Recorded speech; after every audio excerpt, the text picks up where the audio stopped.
Welcome back. Valentine's Day goodies for Valpaikars. Primary Health Centre, New Market and Bus Stand all will be inaugurated on 14 February at Valpai. GSIDC Vice Chairperson Pramod Sawant informed this to media after board meeting on Friday. GSIDC will also take up cable bridge at Keri Terekhol costing 77 crores. Works of 405 crores are also lined up, besides a 42 crore grade separator at Daboli Airport. We are doing the inauguration from the Valpai project. There are 3 projects in Valpai.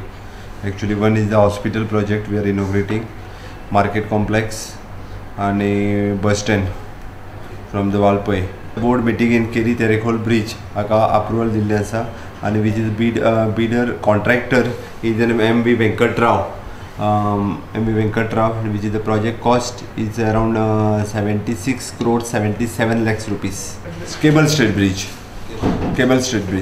There is a designing and construction bridges across the river Mandavi. Actually, consultant appointed. Actually, design and construction of the flyovers at Karaswada Junction, Kokero Junction on the NH17 highway. Karaswada Junction Mapsa, Tariwada Junction Mapsa, Hotel Green Park Junction, Giri, and Kokero Junction. It is a Kokero Junction at Pororim and Santa Cruz Medse Junction.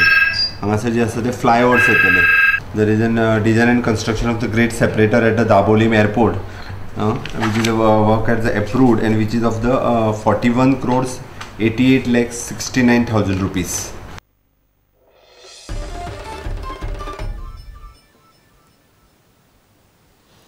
Tarun Tejpal has filed a petition before the High Court challenging order of the District and Sessions Court dismissing his bail plea.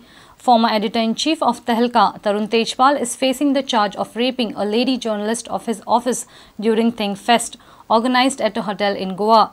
He is behind bars since his arrest on 30th November last year. The plea may come up for hearing on Monday. Tarun Tejpal has finally filed a petition before the High Court challenging order of the District and Sessions Court dismissing his bail plea. Principal District and Sessions Court at Panji in its judgment dated 10 January had dismissed his bail plea. The court had appreciated prosecution's contention that Tejpal may influence and threaten the victim or witnesses if he comes out of jail. According to sources, Tejpal was taking time to file petition seeking bail before the High Court as he wanted the charge sheet to be filed first. Initially, Crime Branch had hinted to file charge sheet in the first week of February, but now Crime Branch is likely to file it in the last week. The High Court may hear his petition on Monday. Tejpal is facing the allegation of sexually assaulting a lady journalist colleague during Think Festival, organized in a hotel in Goa in November last year. He was arrested on 30th November. Presently, he is lodged in Sada Jail at Vasco in judicial custody. Reporter Mukesh Kumar for Prudent. There is a need to eliminate corruption and alter procedures to make the state industry friendly. This is what Deputy Chief Minister of State Francis D'Souza feels. He says more industries in the state will solve major problem of unemployment. The Deputy CM also said that state government is the biggest employer of the state at present and population to employee ratio of government employees is high. Narayan Murthy, CEO of Infosys, he raised the same issue that to get permissions in India is very difficult. Yeah? One reason is corruption. Others are procedures. So we have to reduce corruption, we have to eliminate corruption and reduce procedures. And we have to become industry friendly. Just by saying it, it doesn't happen. We have to work on it very earnestly.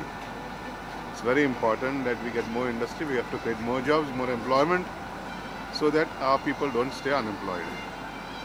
Everybody wants a job in the government. Government has got its limitations. At the moment we have the biggest employment, we are the biggest employer in the state. We employ more than 55,000 people. For a small state of 1.5 million people, it's a very high ratio of people who are employed by the government. So the next best is the industry. But in industry, people have to work hard. That's why they don't like the jobs. Francis D'Souza was speaking at the inaugural function of her industry at Verna. Dishant Parab for Prudent. Union Ministry of Mines tabled action taken report on the Shah Commission report on illegal mining in the state.